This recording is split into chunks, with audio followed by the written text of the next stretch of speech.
Hi hello ನಮಸ್ತೆ ಎಲ್ಲರಿಗೂ inform media ಜಗತ್ತು ಚಾನಲಿನ ಮತ್ತೊಂದು ವಿಡಿಯೋಗೆ ಸ್ವಾಗತ ಸುಸ್ವಾಗತ. ಸ್ನೇಹಿತರೆ, ಎಲ್ಲರೂ ಹೇಗಿದ್ದೀರಾ? ಎಲ್ಲರೂ ಚೆನ್ನಾಗಿದ್ದೀರಾ ಅಂದ್ಕೊಂಡಿದ್ದೀನಿ. ಹೋಪ್ ನಾನು ಕೂಡ ತುಂಬಾ ಚೆನ್ನಾಗಿದ್ದೀನಿ. ಎಲ್ಲರೂ ಚೆನ್ನಾಗಿದ್ದೀರಾ ಅಂದ್ಕೊಂಡು ಭಾವಿಸ್ಕೊಂಡು ಇವತ್ತಿನ ಒಂದು ವಿಡಿಯೋನ ಶುರು ಮಾಡಿಬಿಡೋಣ. ಇನ್ನು ಕೆಲವೇ ದಿನಗಳಲ್ಲಿ ಸ್ನೇಹಿತರೆ ಸಾಕಷ್ಟು ಬದಲಾವಣೆಯನ್ನು ಮೇಷರಾಶಿಯವರು ನೋಡಲಿದ್ದೀರಿ. ಮಾರ್ಚ್ 1ರಿಂದನೇ ಶುರು ಸ್ನೇಹಿತರೆ, ಸಾಕಷ್ಟು ಬದಲಾವಣೆ ಅಂತಲೇ ಹೇಳಬಹುದು. ಅದು ನಿಮ್ಮ ವ್ಯಾಪಾರದಲ್ಲಾಗಬಹುದು, ವ್ಯವಹಾರದಲ್ಲಾಗ್ಬೋದು, ವೃತ್ತಿ ಜೀವನದಲ್ಲಾಗ್ಬೋದು, ನಿಮ್ಮ ಉದ್ಯೋಗದಲ್ಲಾಗ್ಬೋದು. ಒಟ್ಟಾರೆಯಾಗಿ ಏನೆಲ್ಲ ಬದಲಾವಣೆಯನ್ನು ಸೂಚಿಸಲಿದೆ ಗ್ರಹಗಳು, ಯಾವುದರ ಬಗ್ಗೆ ಎಚ್ಚರಿಕೆ ವಹಿಸಬೇಕು ಅನ್ನೋದನ್ನ ಕಂಪ್ಲೀಟಾಗಿ ಇದೇ ವಿಡಿಯೋದಲ್ಲಿ ತಿಳಿಸ್ಕೊಡ್ತಾ ಹೋಗ್ತೀನಿ. ಇದನ್ನೆಲ್ಲ ತಿಳ್ಕೋಬೇಕು, ಸಣ್ಣ ಪುಟ್ಟ ಪರಿಹಾರಗಳನ್ನೆಲ್ಲ ಫಾಲೋಅಪ್ ಮಾಡಬೇಕು ಅಂದರೆ ಎಲ್ಲೂ ಕೂಡ ವಿಡಿಯೋನ ಸ್ಕಿಪ್ ಮಾಡಬಾರ್ದು. ಅಂದರೆ ವಿಡಿಯೋನ ಕಟ್ ಮಾಡಿ ಓಡಿಸ್ಕೊಂಡು ಹೋಗಿ ನೋಡಿದ್ರೆ ಫುಲ್ ಇನ್ಫಾರ್ಮೇಷನ್ ಅರ್ಥ ಆಗಲ್ಲ. ಸೊ ಹಾಗಾಗಿ ಎಲ್ಲ ವಿಡಿಯೋದಲ್ಲೂ ತಿಳಿಸ್ತಾ ಇರ್ತೀನಿ. ಮೊದಲಿಂದ ಕೊನೆ ತನಕ ವಿಡಿಯೋನ ವಾಚ್ ಮಾಡಿ. ವಿಡಿಯೋದಲ್ಲಿ ಒಳ್ಳೆ ಮಾಹಿತಿ ಸಿಕ್ಕಿದ್ದಲ್ಲಿ ತಪ್ಪದೆ ವಿಡಿಯೋಗೊಂದು ಲೈಕ್ ಕೊಟ್ಟು, ಇನ್ನೂ ನನ್ನ ಚಾನಲ್ನ ಸಬ್ಸ್ಕ್ರೈಬ್ ಮಾಡ್ಕೊಳ್ಳೋದನ್ನೇ ನೋಡ್ತಿದ್ರೆ ಇನ್ಫಾರ್ಮ್ ಮೀಡಿಯಾಗೆ ಸಬ್ಸ್ಕ್ರೈಬ್ ಆಗಿ ನಿಮ್ಮ ಅಭಿಪ್ರಾಯಗಳನ್ನು ಕಮೆಂಟ್ ಬಾಕ್ಸಲ್ಲಿ ತಿಳಿಸಬಹುದು. ಯಾರೆಲ್ಲ ಸಬ್ಸ್ಕ್ರೈಬ್ ಮಾಡಿಕೊಂಡು ಪ್ರತಿನಿತ್ಯ ವಿಡಿಯೋ ವಾಚ್ ಮಾಡ್ತಿದ್ರಾ ಅಂಥವರಿಗೆ ಥ್ಯಾಂಕ್ ಯು ಸೋ ಮಚ್ ಅಂತ ಹೇಳ್ತಾ, ದಯವಿಟ್ಟು ಕಮೆಂಟ್ ಬಾಕ್ಸಲ್ಲಿ ಓಂ ನಮಃ ಶಿವಾಯ ಅಂತ ಕಮೆಂಟ್ ಮಾಡಿ. ಶಿವನ ಅನುಗ್ರಹದಿಂದ ನಿಮ್ಮ ಜೀವನದಲ್ಲಿ ಇದ್ದ ಕಷ್ಟಗಳು, ಸಮಸ್ಯೆಗಳು, ಅಡೆತಡೆಗಳು, ಪ್ರಾಬ್ಲಮ್ಗಳು, ತೊಂದರೆಗಳು ಏನೇ ಇದ್ದರೂ ಕೂಡ ನಿವಾರಣೆಯಾಗಲಿ ಅಂತ ಕೇಳ್ಕೊತಾ ವಿಡಿಯೋನ ಶುರು ಮಾಡಿಬಿಡೋಣ. ಮಾರ್ಚ್ 3ನೇ ತಾರೀಕು ಸ್ನೇಹಿತರೆ ಭಯಂಕರ ಚಂದ್ರಗ್ರಹಣದ ಜೊತೆಗೆ ಹೋಳಿ ಹುಣ್ಣಿಮೆ ಇದೆ. ಈ ಹುಣ್ಣಿಮೆ ಭಾರತದಲ್ಲಿ ಗೋಚರಿಸುವುದರಿಂದ 12 ರಾಶಿ ಚಕ್ರದ ಜನರಲ್ಲಿ ಸಾಕಷ್ಟು ಬದಲಾವಣೆಯನ್ನು ನೋಡಬಹುದು. ಗ್ರಹಗಳ ಸಂಚಾರ, ಗ್ರಹಗಳ ಸಂಯೋಗದಿಂದನೂ ಕೂಡ ಸಾಕಷ್ಟು ಬದಲಾವಣೆಯನ್ನು ನೋಡಲಿದ್ದೀರಿ. ದಯವಿಟ್ಟು ಭಾರತದಲ್ಲಿ ಗೋಚರಿಸುವುದರಿಂದ ಸೂತಕದ ಸಮಯದಲ್ಲಿ ಗರ್ಭಿಣಿ ಮಹಿಳೆಯರು ಹೊರಗೆ ಸುತ್ತಾಡುವುದನ್ನು ಕಡಿಮೆ ಮಾಡಬೇಕಾಗುತ್ತದೆ. ಅನಿವಾರ್ಯ ಇದ್ದರೆ ಮಾತ್ರ ಸ್ನೇಹಿತರೆ ಹೊರಗೆ ಹೋಗುವುದು ಉತ್ತಮ. ಇನ್ನು ಚಿಕ್ಕ ಮಕ್ಕಳು ಬೀಳದಂತ ನೋಡಿಕೊಳ್ಳಿ ಸ್ನೇಹಿತರೆ, ಒಳಿತಾಗಲಿದೆ. ಅದೇ ರೀತಿ ಹಸಿರು ತರಕಾರಿ, ಹಣ್ಣು ಹಂಪಲುಗಳನ್ನು ಕಟ್ ಮಾಡಬೇಡಿ. ಚೂಪಾದ ವಸ್ತುಗಳನ್ನು ಮಹಿಳೆಯರು ಇಟ್ಕೊಳ್ಬೇಡಿ ಸ್ನೇಹಿತರೆ. ಅದೇ ರೀತಿ ದುರ್ವಾಹುಲ್ಲು ಅಥವಾ ಸ್ನೇಹಿತರೆ ಗರಿಕೆಯನ್ನು ನೀವು ಇಟ್ಟಿರುವಂತಹ ಆಹಾರದ ಪದಾರ್ಥಗಳಲ್ಲಿ ಸ್ನೇಹಿತರೆ ದುರ್ವಾಹುಲ್ಲು ಅಥವಾ ತುಳಸಿ ಎಲೆಗಳನ್ನು ಇಡುವುದು ಸೂಕ್ತ. ಈ ಸಣ್ಣ ಪುಟ್ಟ ಪರಿಹಾರಗಳನ್ನು ಮಾಡ್ತಾ ಬನ್ನಿ, ನಿಮ್ಮ ಸಮಸ್ಯೆಗಳು ಏನೇ ಇದ್ದರೂ ಕೂಡ ನಿವಾರಣೆಯಾಗಲಿದೆ. ಹಾಗಿದ್ರೆ ಮೇಷರಾಶಿಯವರು ಏನೆಲ್ಲ ಅದೃಷ್ಟದ ಫಲಗಳನ್ನು ಗಳಿಸಲಿದ್ದೀರಿ, ಯಾವುದರ ಬಗ್ಗೆ ಎಚ್ಚರಿಕೆ ವಹಿಸಬೇಕು ಅನ್ನೋದನ್ನ ಕಂಪ್ಲೀಟಾಗಿ ತಿಳಿಸ್ಕೊಡ್ತಾ ಹೋಗ್ತೀನಿ. ಇವಾಗೆಲ್ಲೂ ಕೂಡ ಸ್ಕಿಪ್ ಮಾಡ್ದೇ ಕೊನೆ ತನಕ ವಾಚ್ ಮಾಡಿ. ನಿಮ್ಮ ಅಭಿಪ್ರಾಯ ಏನೇ ಇದ್ದರೂ ಕೂಡ ಕಮೆಂಟ್ ಬಾಕ್ಸಲ್ಲಿ ತಿಳಿಸಿ ಸ್ನೇಹಿತರೆ, ಆನ್ಸರ್ ಮಾಡ್ತೀನಿ ಅಂತ ಹೇಳ್ತಾ ವಿಡಿಯೋದ ಕಡೆ ಗಮನ ಕೊಡ್ತಾ ಹೋಗೋಣ. ಸ್ಥೂಲ ನೋಟ ಆದಾಯ ಮತ್ತು ವೆಚ್ಚಗಳ ನಡುವಿನ ಜಿದ್ದಾಜಿದ್ದಿ ಅಂತಲೇ ಹೇಳ್ಬೋದು. ಈ ತಿಂಗಳು ಬರುವಂತಹ ಹುಣ್ಣಿಮೆಯ ದಿನದಿಂದ ಸಾಕಷ್ಟು ಬದಲಾವಣೆಯನ್ನು ನೋಡಲಿದ್ದೀರಿ. ಹೋಳಿ ಹುಣ್ಣಿಮೆ ಸ್ನೇಹಿತರೆ ಮೇಷರಾಶಿಯವರಿಗೆ ಮಿಶ್ರ ಫಲಗಳನ್ನು ತರಲಿದೆ. ಮಾರ್ಚ್ 2026 ಮೇಷರಾಶಿಯವರಿಗೆ ಮಿಶ್ರ ಫಲ ತರಲಿದೆ. ನಿಮ್ಮ ರಾಶಿಯ ಅಧಿಪತಿ ಮಂಗಳನು 11ನೇ ಮನೆಯಲ್ಲಿ ಕುಂಭರಾಶಿಯಲ್ಲಿ ರಾಹು ಮತ್ತು ಬುಧನೊಂದಿಗೆ ಬಲಿಷ್ಠವಾಗಿ ನೆಲೆಸಿದ್ದಾನೆ. ಇದು ನಿಮ್ಮ ಆರ್ಥಿಕ ಪ್ರಗತಿ, ಜನಪ್ರಿಯತೆ ಮತ್ತು ಸಾಮಾಜಿಕ ಯಶಸ್ಸಿಗೆ ಭದ್ರ ಬುನಾದಿ ಹಾಕಲಿದೆ ಅಂತಲೇ ಹೇಳಬಹುದು. ನೀವು ಹೊಸ ಆದಾಯದ ಮೂಲಗಳ ಹುಡುಕಾಟದಲ್ಲಿ ಯಶಸ್ವಿಯಾಗುತ್ತೀರಿ. ಆದರೆ 12ನೇ ಮನೆಯು ವ್ಯಯಸ್ಥಾನದಲ್ಲಿ ಅಷ್ಟೇ ಸಕ್ರಿಯವಾಗಲಿದೆ. ಈಗಾಗಲೇ ಅಲ್ಲಿರುವಂತಹ ಶನಿಯೊಂದಿಗೆ ಮಾರ್ಚ್ 2ರಿಂದನೇ ಶುಕ್ರ ಉಚ್ಚನಾಗಿ ಸೇರುತ್ತಾನೆ ಮತ್ತು ಮಾರ್ಚ್ 15ರಿಂದ ಸೂರ್ಯನು ಪ್ರವೇಶವಾಗುತ್ತದೆ. ಇದರಿಂದ ನಿಮ್ಮ ವೆಚ್ಚಗಳು ಗಗನಕ್ಕೇರಲಿದೆ ಅಂತಲೇ ಹೇಳಬಹುದು. ಇದು ಕೆಟ್ಟದಲ್ಲದಿದ್ದರೂ ಕೂಡ ಹೆಚ್ಚಿನ ಹಣದ ಐಷಾರಾಮಿ ಹಣವು ಸ್ನೇಹಿತರೆ ವಸ್ತುಗಳು, ಪ್ರವಾಸ ಅಥವಾ ಹೂಡಿಕೆಗಳಿಗೆ ವ್ಯಯವಾಗಲಿದೆ, ಅಂದರೆ ಖರ್ಚಾಗಲಿದೆ. ಹಣಕಾಸಿನ ನಿರ್ವಹಣೆಯಲ್ಲಿ ಜಾಗರೂಕತೆ ಅಗತ್ಯ. ಅಂದರೆ ಅನಗತ್ಯ ಖರ್ಚುಗಳಲ್ಲಿ ಬಹಳಷ್ಟು ಎಚ್ಚರಿಕೆ ವಹಿಸಿ ಎಂದು ಗ್ರಹಗಳು ಸೂಚನೆಯನ್ನು ಕೊಡ್ತಾ ಇದೆ ಸ್ನೇಹಿತರೆ. ಹಾಗಿದ್ದರೆ ಯಾವುದರ ಬಗ್ಗೆ ಹಣ ವ್ಯಯವಾಗಲಿದೆ, ಯಾವುದರ ಬಗ್ಗೆ ಎಚ್ಚರಿಕೆ ವಹಿಸಬೇಕು, ನಿಮ್ಮ ಆರೋಗ್ಯ ಹೇಗಿರಲಿದೆ, ವ್ಯಾಪಾರ ವ್ಯವಹಾರದಲ್ಲಿ ಏನೆಲ್ಲ ಅದೃಷ್ಟದ ಫಲಗಳನ್ನು ಗಳಿಸಲಿದ್ದೀರಿ ಅನ್ನೋದನ್ನ ತಿಳಿಸ್ಕೊಡ್ತಾ ಹೋಗ್ತೀನಿ. ಇವಾಗೆಲ್ಲೂ ಕೂಡ ಸ್ಕಿಪ್ ಮಾಡಬಾರ್ದು. ಮೊದಲನೇದಾಗಿ ಮಾರ್ಚ್ ತಿಂಗಳು ಪ್ರಮುಖ ಗ್ರಹ ಸಂಚಾರ ಹೇಗಿರಲಿದೆ ಮೇಷರಾಶಿಯವರಿಗೆ ಅನ್ನೋದನ್ನ ನೋಡ್ತಾ ಹೋಗೋಣ. ಮೊದಲನೇದಾಗಿ ಗ್ರಹ ಮಂಗಳ ನಿಮ್ಮ ರಾಶಿಯ ಅಧಿಪತಿ. ಸಂಚಾರದ ಸ್ಥಾನ 11ನೇ ಮನೆಯಲ್ಲಿ ಕುಂಭದಲ್ಲಿ ಯಾವ ರೀತಿ ಪ್ರಭಾವ ಬೀರಲಿದೆ ಅಂದರೆ ಆಕಸ್ಮಿಕ ಲಾಭ, ಮಹತ್ವಾಕಾಂಕ್ಷೆ ಮತ್ತು ಸಾಮಾಜಿಕ ಸವಾಲುಗಳು ಹೆಚ್ಚಾಗಲಿದೆ. ಇನ್ನು ರಾಹು ಗ್ರಹ 11ನೇ ಮನೆಯಲ್ಲಿ ಕುಂಭದಲ್ಲಿ ನಿರೀಕ್ಷಿತವಲ್ಲದ ಧನಲಾಭ ಮತ್ತು ತೀವ್ರ ಆಸೆಗಳು ಹೆಚ್ಚಾಗಲಿದೆ ಸ್ನೇಹಿತರೆ. ಇನ್ನು ಶುಕ್ರ 12ನೇ ಮನೆಯಲ್ಲಿ ಉಚ್ಚ ಸ್ಥಿತಿಯಲ್ಲಿ ಐಷಾರಾಮಿ ವೆಚ್ಚ, ವಿದೇಶ ಪ್ರವಾಸ ಮತ್ತು ಪ್ರೇಮ ಸುಖ ಹೆಚ್ಚಾಗಲಿದೆ. ಇನ್ನು ಗ್ರಹ ಸೂರ್ಯ 11ನೇ ಮನೆಯಲ್ಲಿ ನಂತರ 12ನೇ ಮನೆಗೆ ಸ್ಥಳಾಂತರಗೊಂಡು ಸಂಚಾರವನ್ನು ಮಾಡಲಿದೆ. ಗೌರವ ಪ್ರಾಪ್ತಿ ನಂತರ ಆರೋಗ್ಯ, ಕಣ್ಣಿನ ಸಮಸ್ಯೆಯನ್ನು ಸೃಷ್ಟಿಸಲಿದೆ ಅಂತಲೇ ಹೇಳ್ಬೋದು. ಈ ರೀತಿ ಸೂರ್ಯನ ಪ್ರಭಾವ ಬೀರಲಿದೆ. ಇನ್ನು ಶನಿ 12ನೇ ಮನೆಯಲ್ಲಿ ಮೀನದಲ್ಲಿ ವೆಚ್ಚಗಳು ಮತ್ತು ಆಧ್ಯಾತ್ಮಿಕ ಒಲವು ಹೆಚ್ಚಾಗಲಿದೆ. ಇದು ಗ್ರಹಗಳ ಸಂಚಾರ ಮತ್ತು ಗ್ರಹಗಳ ಸ್ಥಾನ ಬದಲಾವಣೆಯಿಂದ ಆಗುವಂತಹ ಪ್ರಭಾವವನ್ನು ಮೇಷರಾಶಿಯವರಿಗೆ ತಿಳಿಸ್ಕೊಟ್ಟಿದ್ದೀನಿ ಸ್ನೇಹಿತರೆ. ಇನ್ನು ನಿಮ್ಮ ಆರೋಗ್ಯದಲ್ಲಿ ಏನೆಲ್ಲ ಬದಲಾವಣೆಯನ್ನು ಸೂಚಿಸಲಿದೆ, ವ್ಯಾಪಾರ ವ್ಯವಹಾರದಲ್ಲಿ ಏನೆಲ್ಲ ಅಭಿವೃದ್ಧಿಯನ್ನು ನೋಡಲಿದ್ದೀರಿ ಅನ್ನೋದನ್ನ ಒಟ್ಟಾರೆಯಾಗಿ ನೋಡ್ತಾ ಹೋಗೋಣ ಬನ್ನಿ. ಮೊದಲನೇದಾಗಿ ನಿಮ್ಮ ಜಾಬ್ ಮತ್ತು ಕೆರಿಯರ್ ಬಗ್ಗೆ ಹೇಳೋದಾದರೆ, ವೃತ್ತಿ ಜೀವನ ಮತ್ತು ನಿಮ್ಮ ಉದ್ಯೋಗದಲ್ಲಿ ಏನೆಲ್ಲ ಬದಲಾವಣೆಯನ್ನು ಸೂಚಿಸಲಾಗಿದೆ, ಯಾವುದರ ಬಗ್ಗೆ ಮುನ್ನೆಚ್ಚರಿಕೆಗಳನ್ನು ತೆಗೆದುಕೊಳ್ಬೇಕು ಅನ್ನೋದನ್ನ ನೋಡ್ತಾ ಹೋಗೋಣ. ಈ ತಿಂಗಳು ಸ್ನೇಹಿತರೆ ಹೋಳಿ ಹುಣ್ಣಿಮೆ ಮತ್ತು ಚಂದ್ರಗ್ರಹಣ ಒಟ್ಟಿಗೆ ಇರುವ ಕಾರಣ ಸಾಕಷ್ಟು ಪ್ರಭಾವವನ್ನು ಬೀರಲಿದೆ. ಈ ತಿಂಗಳು ವೃತ್ತಿ ಕ್ಷೇತ್ರದಲ್ಲಿ ಸಂಪರ್ಕಗಳನ್ನು ವಿಸ್ತರಿಸಲು ಉತ್ತಮವಾಗಿದೆ. ನಿಮ್ಮ ರಾಶಿಯ ಅಧಿಪತಿ ಮಂಗಳನು ಲಾಭದ ಸ್ಥಾನದಲ್ಲಿ ಇರುವುದರಿಂದ ಆತ್ಮವಿಶ್ವಾಸ ಹೆಚ್ಚಿರಲಿದೆ. ಗುರಿ ತಲುಪಲು ನೀವು ತೋರುವಂತಹ ಆಕ್ರಮಣಕಾರಿ ಶೈಲಿಯು ಯಶಸ್ಸನ್ನು ನೀಡಲಿದೆ. ಉದ್ಯಮಿಗಳಿಗೆ ವಿಶೇಷವಾಗಿ ಡಿಜಿಟಲ್ ಪ್ಲಾಟ್ಫಾರ್ಮ್ ಅಥವಾ ತಾಂತ್ರಿಕ ಕ್ಷೇತ್ರಗಳಲ್ಲಿ ಹೊಸ ಲಾಭದ ಹಾದಿಗಳು ತೆರೆಯಲಿವೆ ಅಂತಲೇ ಹೇಳಬಹುದು. ಆದರೆ ಮಾರ್ಚ್ 15ರ ನಂತರ ಸೂರ್ಯನು 12ನೇ ಮನೆಗೆ ಪ್ರವೇಶಿಸಿದಾಗ ಸ್ವಲ್ಪ ಎಚ್ಚರಿಕೆಯ ಅಗತ್ಯ ಬೇಕು ಮೇಷರಾಶಿಯವರಿಗೆ. ಕೆಲಸದ ಸ್ಥಳದಲ್ಲಿ ಗುಪ್ತ ಶತ್ರುಗಳು ತೊಂದರೆ ನೀಡಬಹುದು ಅಥವಾ ಅಧಿಕೃತ ಜವಾಬ್ದಾರಿಗಳಿಂದ ಸುಸ್ತಾಗಬಹುದು. ಸರ್ಕಾರಿ ಕೆಲಸಗಳು ಅಥವಾ ತೆರಿಗೆ ಸಂಬಂಧಿತ ವಿಷಯಗಳಲ್ಲಿ ಪಾರದರ್ಶಕತೆ ಕಾಪಾಡಿಕೊಳ್ಳಿ. ಸಹಕಾರವೇ ಈ ತಿಂಗಳ ಯಶಸ್ಸಿನ ಸೂತ್ರ ಅಂತಲೇ ಹೇಳ್ಬೋದು ಮೇಷರಾಶಿಯವರಿಗೆ. ವ್ಯಾಪಾರ ವ್ಯವಹಾರದಲ್ಲಿ, ನಿಮ್ಮ ವೃತ್ತಿ ಜೀವನದಲ್ಲಿ, ನಿಮ್ಮ ಉದ್ಯೋಗದಲ್ಲಿ ಸ್ನೇಹಿತರೆ ಪಿತೂರಿ ಉಡುವುದಕ್ಕೆ ಎಲ್ಲೂ ಇಲ್ಲ, ನಿಮ್ಮ ಅಕ್ಕಪಕ್ಕನೇ ಇದ್ದಾರೆ ಅಂತಲೇ ಹೇಳಬಹುದು. ಸ್ವಲ್ಪ ಎಚ್ಚರಿಕೆ ಅಗತ್ಯ ಸ್ನೇಹಿತರೆ. ಯಾವುದೇ ವಿಷಯಗಳಲ್ಲಿ ಸ್ನೇಹಿತರೆ ದುಡುಕಿನ ನಿರ್ಧಾರಗಳನ್ನು ತೆಗೆದುಕೊಳ್ಬೇಡಿ, ಯಾಕಂದರೆ ಅವರಿಂದ ತೊಂದರೆಯಾಗುವಂತಹ ಸಾಕಷ್ಟು ಪ್ರಭಾವವನ್ನು ನೀವೇ ನೋಡಿರ್ತೀರ. ಆದರೂ ಕೂಡ ದುಡುಕಿ ನಿರ್ಧಾರಗಳನ್ನು ತೆಗೆದುಕೊಳ್ಳಿರ್ತೀರ. ಕೆಲಸದ ಸ್ಥಳದಲ್ಲಿ ಗುಪ್ತ ಶತ್ರುಗಳು ತೊಂದರೆ ನೀಡಬಹುದು, ಅಧಿಕೃತ ಜವಾಬ್ದಾರಿಗಳಿಂದ ಸುಸ್ತಾಗಬಹುದು. ಅದರ ಬಗ್ಗೆ ಎಚ್ಚರಿಕೆ ವಹಿಸಿ. ವ್ಯಾಪಾರ ವ್ಯವಹಾರದಲ್ಲೂ ಕೂಡ ಯಾರನ್ನು ಕುರುಡರಾಗಿ ನಂಬೇಡಿ. ಉದ್ಯೋಗ ಬದಲಾವಣೆಗೆ ಈ ತಿಂಗಳು ಬೆಟರ್ ಇಲ್ಲ ಸ್ನೇಹಿತರೆ. ಹೊಸ ಉದ್ಯೋಗವನ್ನು ಶುರು ಮಾಡಬೇಕು ಅಥವಾ ಉದ್ಯೋಗವನ್ನು ಬದಲಾಯಿಸಬೇಕು ಅಂದರೆ ಮುಂದಿನ ತಿಂಗಳ ತನಕ ಕಾಯುವುದು ಬಹಳ ಮುಖ್ಯ ಮೇಷರಾಶಿಯವರಿಗೆ. ಇನ್ನು ಮುಂದಿನದಾಗಿ ಹೇಳೋದಾದರೆ ಆರ್ಥಿಕತೆ ಅಂದರೆ ನಿಮ್ಮ ಹಣಕಾಸಿನ ಬಗ್ಗೆ ಹೇಳೋದಾದರೆ, ನಿಮ್ಮ ಫೈನಾನ್ಸ್ ಬಗ್ಗೆ ಏನೆಲ್ಲ ಬದಲಾವಣೆಯನ್ನು ಮೇಷರಾಶಿಯವರು ನೋಡಲಿದ್ದೀರಿ, ಯಾವುದರ ಬಗ್ಗೆ ಮುನ್ನೆಚ್ಚರಿಕೆಗಳನ್ನು ತೆಗೆದುಕೊಳ್ಬೇಕು ಅಂದರೆ, ಹಣಕಾಸಿನ ದೃಷ್ಟಿಯಿಂದ ಇದು ಭರ್ಜರಿ ಲಾಭದ ತಿಂಗಳು ಸ್ನೇಹಿತರೆ. ಮಾರ್ಚ್ ತಿಂಗಳು ಒಂದು ತಿರುವನ್ನು ಕೊಡುವಂತಹ ತಿಂಗಳು ಅಂತಲೇ ಹೇಳ್ಬೋದು 2026ನೇ ವರ್ಷದಲ್ಲಿ. 11ನೇ ಮನೆಯಲ್ಲಿ ಮಂಗಳ ರಾಹು ಸಂಯೋಜನೆಯು ಧನಯೋಗವನ್ನು ಸೃಷ್ಟಿಸುತ್ತಿದ್ದು, ಹಳೆಯ ಹೂಡಿಕೆ ಅಥವಾ ತಾಂತ್ರಿಕ ವ್ಯಾಪಾರದಿಂದ ಆಕಸ್ಮಿಕವಾಗಿ ಹಣ ಬರಲಿದೆ. ಗುರುಗ್ರಹದ ಶುಭ ದೃಷ್ಟಿಯು ಆದಾಯದ ಹರಿವನ್ನು ಹೆಚ್ಚಿಸಲಿದೆ ಅಂತಲೇ ಹೇಳಬಹುದು.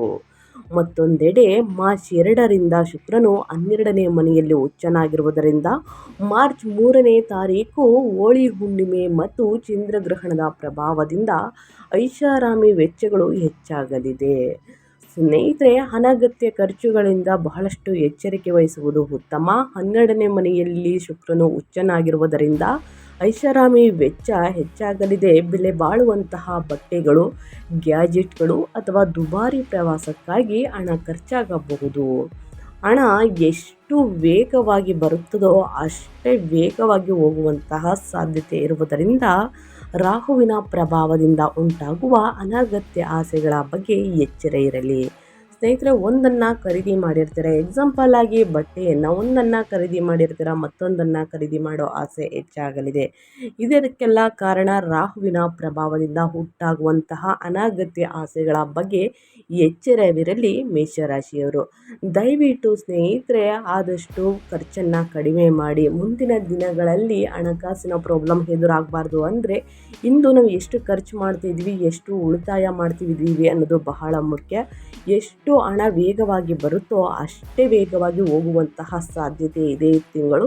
ಬಹಳಷ್ಟು ಎಚ್ಚರಿಕೆ ವಹಿಸಿ. ಯಾವುದಕ್ಕೆ ಅಂದರೆ ಸ್ನೇಹಿತರೆ, ಬೆಲೆ ಬಾಳುವಂತಹ ಬಟ್ಟೆಗಳು, ಗ್ಯಾಜೆಟ್ಗಳು, ದುಬಾರಿ ಪ್ರವಾಸಕ್ಕಾಗಿ ಹಣ ಹೆಚ್ಚಾಗಿ ಖರ್ಚಾಗಲಿದೆ. ಇದರ ಬಗ್ಗೆ ಎಚ್ಚರಿಕೆ ವಹಿಸಿ ಅಂತ ಹೇಳ್ತಾ, ಇನ್ನು ಮುಂದಿನದಾಗಿ ನಿಮ್ಮ ಆರೋಗ್ಯದ ಬಗ್ಗೆ, ನಿಮ್ಮ ಹೆಲ್ತ್ ಬಗ್ಗೆ ಹೇಳೋದಾದರೆ ಏನೆಲ್ಲ ಬದಲಾವಣೆಯನ್ನು ಮೇಷರಾಶಿಯವರು ನೋಡಲಿದ್ದೀರಿ, ಯಾವುದರ ಬಗ್ಗೆ ಮುನ್ನೆಚ್ಚರಿಕೆಗಳನ್ನು ತೆಗೆದುಕೊಳ್ಬೇಕು ಅನ್ನೋದನ್ನ ನೋಡ್ತಾ ಹೋಗೋಣ. ಮಂಗಳನ ಬಲದಿಂದ ದೈಹಿಕ ಶಕ್ತಿಯು ಉತ್ತಮವಾಗಿರುತ್ತದೆ. ಆದರೆ 12ನೇ ಮನೆಯಲ್ಲಿ ಗ್ರಹಗಳ ದಟ್ಟಣೆ, ಶನಿ, ಶುಕ್ರ ಮತ್ತು ಸೂರ್ಯ ಇರುವುದರಿಂದ ನಿದ್ರಾಹೀನತೆ ಕಾಡ್ಬೋದು ನಿಮಗೆ, ಮತ್ತು ಕಣ್ಣಿನ ದಣಿವು ಉಂಟಾಗಬಹುದು. ಕಣ್ಣಿನ ಸಮಸ್ಯೆ ನಿಮ್ಮನ್ನು ಕಾಡಬಹುದು. ವಿಶೇಷವಾಗಿ ಎಡಗಣ್ಣಿನ ಬಗ್ಗೆ ಜಾಗೃತಿ ಇರಲಿ ಸ್ನೇಹಿತರೆ. ಮಂಗಳ ರಾಹು ಸಂಯೋಜನೆಯು ಮಾನಸಿಕ ಒತ್ತಡ ಅಥವಾ ರಕ್ತದೊತ್ತಡದಂತಹ ಏರುಪೇರಿಗೆ ಕಾರಣವಾಗಬಹುದು. 12ನೇ ಮನೆಯು ಪಾದಗಳನ್ನು ಸೂಚಿಸುವುದರಿಂದ ಓಡಾಡುವಾಗ ಸಣ್ಣ ಪುಟ್ಟ ಗಾಯಗಳಾಗದಂತೆ ನೋಡಿಕೊಳ್ಳಿ. ಮಲಗುವ ಮುನ್ನ ಧ್ಯಾನ ಮಾಡುವುದು ಮನಸ್ಸನ್ನು ಶಾಂತವಾಗಿಡಲು ಸಹಾಯವನ್ನು ಮಾಡುತ್ತದೆ. ಕಣ್ಣಿನ ಬಗ್ಗೆ ಸ್ನೇಹಿತರೆ ಸಾಕಷ್ಟು ಕಾಳಜಿ ವಹಿಸಿ. ಸ್ಕ್ರೀನ್ ಸಮಯವನ್ನು ಆದಷ್ಟು ಕಡಿಮೆ ಮಾಡಿ. ಮೊಬೈಲ್, ಟಿವಿ, ಲ್ಯಾಪ್ಟಾಪ್ ಮುಂತಾದವುಗಳನ್ನು ಸ್ನೇಹಿತರೆ ಕಡಿಮೆ ಮಾಡಬೇಕಾಗುತ್ತದೆ. ಇನ್ನು ಮಲಗುವ ಮುನ್ನ ಇವನ್ನೆಲ್ಲ ಸ್ನೇಹಿತರೆ ಅವಾಯ್ಡ್ ಮಾಡಿದ ನಂತರವೇ ನಿಮಗೆ ನಿದ್ರೆ ಬರುವಂತಹ ಚಾನ್ಸಸ್ ಇರುತ್ತದೆ. ಶನಿ, ಶುಕ್ರ ಮತ್ತು ಸೂರ್ಯ ಇರುವುದರಿಂದ ನಿದ್ರಾಹೀನತೆ, ಕಣ್ಣಿನ ದಣಿವು ಉಂಟಾಗಲಿದೆ. ಅದರ ಬಗ್ಗೆ ಎಚ್ಚರಿಕೆ ವಹಿಸಿ. ಪ್ರತಿದಿನ ಯೋಗ ಧ್ಯಾನವನ್ನು ಮಾಡಿ. ಒಂದು 10 ನಿಮಿಷಗಳ ಕಾಲ ಸ್ನೇಹಿತರೆ ಧ್ಯಾನವನ್ನು ಮಾಡಿ ಮಲಗುವುದು ಉತ್ತಮ. ಪ್ರತಿದಿನ ನಿಮ್ಮ ಆರೋಗ್ಯದ ಬಗ್ಗೆ ಒಂದು ಕಾಳಜಿ ವಹಿಸಿ ಸ್ನೇಹಿತರೆ. ಹಸಿರು ತರಕಾರಿ, ಹಣ್ಣು, ಹಂಪಲುಗಳನ್ನು ಚೆನ್ನಾಗಿ ಸೇವಿಸಿ. ಯಾಕಂದರೆ ರಕ್ತದೊತ್ತಡ ಹೆಚ್ಚಾಗುವುದರಿಂದ, ಏರುಪೇರಾಗುವುದರಿಂದ ಪ್ರತಿದಿನ ಒತ್ತಡವನ್ನು ಸ್ವಲ್ಪ ಕಡಿಮೆ ಮಾಡಿ ವಿಶ್ರಾಂತಿಯನ್ನು ತೆಗೆದುಕೊಳ್ಳಿ. ಹಸಿರು ತರಕಾರಿ, ಹಣ್ಣು, ಹಂಪಲುಗಳನ್ನು ಸೇವಿಸಿ. ಚೆನ್ನಾಗಿ ನೀರನ್ನು ಕುಡಿಯಿರಿ. ವಾಕಿಂಗನ್ನು ಮಾಡಿ. ನಿಮ್ಮ ಆರೋಗ್ಯದ ಬಗ್ಗೆ ಒಂದು ಕಾಳಜಿ ವಹಿಸಿ ಸ್ನೇಹಿತರೆ. ನಿಮ್ಮ ಆರೋಗ್ಯ ನಿಮ್ಮ ಕೈಯಲ್ಲೇ ಇದೆ. ಸೊ ಹಾಗಾಗಿ ಗಮನವಿಟ್ಟು ನಿಮ್ಮ ಆರೋಗ್ಯದ ಬಗ್ಗೆ ಎಚ್ಚರವಿರಲಿ ಅಂತ ಹೇಳ್ತಾ, ಇದಕ್ಕೆಲ್ಲ ಸಮಸ್ಯೆಗಳು ಕಂಡು ಬಂದಿದ್ದಲ್ಲಿ ಕೊನೆಯಲ್ಲಿ ಪರಿಹಾರವನ್ನು ತಿಳಿಸ್ಕೊಡ್ತೀನಿ. ಆದಷ್ಟು ನನ್ನ ಚಾನಲ್ನಲ್ಲಿ ಬರುವಂತಹ ಸಣ್ಣ ಪುಟ್ಟ ಪರಿಹಾರದಿಂದಲೇ ದೊಡ್ಡ ಸಮಸ್ಯೆಗಳು ಕೂಡ ನಿವಾರಣೆಯಾಗಲಿದೆ. ಇನ್ನು ಮುಂದಿನದಾಗಿ ಹೇಳೋದಾದರೆ ಕುಟುಂಬ ಮತ್ತು ಸಂಬಂಧಗಳ ಬಗ್ಗೆ. ಫ್ಯಾಮಿಲಿಯಲ್ಲಿ ಏನೆಲ್ಲ ಬದಲಾವಣೆಯನ್ನು ಗ್ರಹಗಳು ಸೂಚಿಸಲಿದೆ, ಯಾವುದರ ಬಗ್ಗೆ ಮುನ್ನೆಚ್ಚರಿಕೆಗಳನ್ನು ತೆಗೆದುಕೊಳ್ಬೇಕು ಅನ್ನೋದನ್ನ ನೋಡ್ತಾ ಹೋಗೋಣ. ಸಂಬಂಧಗಳಲ್ಲಿ ಈ ತಿಂಗಳು ಆಸಕ್ತಿದಾಯಕ ತಿರುವುಗಳು ಕಂಡುಬರುತ್ತವೆ. 12ನೇ ಮನೆಯ ಉಚ್ಚ ಶುಕ್ರನು ದಾಂಪತ್ಯ ಸುಖ ಮತ್ತು ಪ್ರೇಮ ಜೀವನಕ್ಕೆ ಪೂರಕವಾಗಿದ್ದಾನೆ. ವಿವಾಹಿತರು ಸಂಗಾತಿಯೊಂದಿಗೆ ಸುಂದರ ಪ್ರವಾಸ ಅಥವಾ ಏಕಾಂತದಲ್ಲಿ ಕಾಲ ಕಳೆಯಲು ಇದು ಸಕಾಲ ಅಂತಲೇ ಹೇಳಬಹುದು. ಆದರೆ 11ನೇ ಮನೆಯ ಮಂಗಳ ರಾಹು ಪ್ರಭಾವದಿಂದ ಹಿರಿಯ ಒಡಹುಟ್ಟಿದವರು ಮತ್ತು ಸ್ನೇಹಿತರೊಂದಿಗೆ ಸಣ್ಣ ಪುಟ್ಟ ಜಗಳಗಳು ಸಂಭವಿಸಬಹುದು. ನಿಮ್ಮ ಸಾಮಾಜಿಕ ವಲಯವು ನಿಮ್ಮ ಮೇಲೆ ಹೆಚ್ಚು ಒತ್ತಡ ಹೇರುತ್ತಿದೆ ಎಂದು ನಿಮಗೆ ಅನಿಸಬಹುದು. ಮಕ್ಕಳ ವಿಷಯದಲ್ಲಿ ಸಣ್ಣ ಪುಟ್ಟ ಚಿಂತೆ ಬರಬಹುದು. ಕುಟುಂಬ ಸದಸ್ಯರೊಂದಿಗೆ ಮಾತನಾಡುವಾಗ ಆದಷ್ಟು ತಾಳ್ಮೆಯಿಂದ ಇರಲಿ ಸ್ನೇಹಿತರೆ.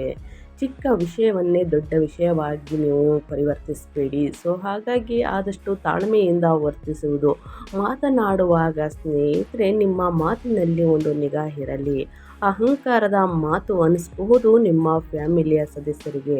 ಸೊ ಹಾಗಾಗಿ ಆದಷ್ಟು ಮಂಗಳ ರಾಹುವಿನ ಪ್ರಭಾವದಿಂದ ಹಿರಿಯ ಒಡ ಹುಟ್ಟಿದವರು ಅಥವಾ ಸ್ನೇಹಿತರೊಂದಿಗೆ ಸಣ್ಣ ಪುಟ್ಟ ಜಗಳಗಳು ಸಂಭವಿಸಬಹುದು. ಆದಷ್ಟು ವಾದ ವಿವಾದಗಳಿಂದ ದೂರವಿರಿ, ಜಗಳಗಳಿಂದ ದೂರವಿರಿ. ಏನೇ ಸಮಸ್ಯೆಗಳು ಬಂದಿರೋ ಸ್ನೇಹಿತರೆ ಹಿರಿಯರನ್ನು ಕೂರಿಸಿ ಬಗೆಹರಿಸಿಕೊಳ್ಳಿ. ಮಕ್ಕಳ ವಿಷಯದ ಬಗ್ಗೆ ನಿಮಗೆ ಚಿಂತೆ ಹೆಚ್ಚಾಗಬಹುದು. ಮಕ್ಕಳ ಭವಿಷ್ಯ ಉತ್ತಮವಾಗಿದೆ, ಉಜ್ವಲವಾಗಿದೆ. ಅದರ ಬಗ್ಗೆ ಚಿಂತೆಯನ್ನು ಬಿಟ್ಟರೆ ನಿಮ್ಮ ಆರೋಗ್ಯ ಉತ್ತಮವಾಗಿರಲಿದೆ ಅಂತಲೇ ಹೇಳ್ಬೋದು.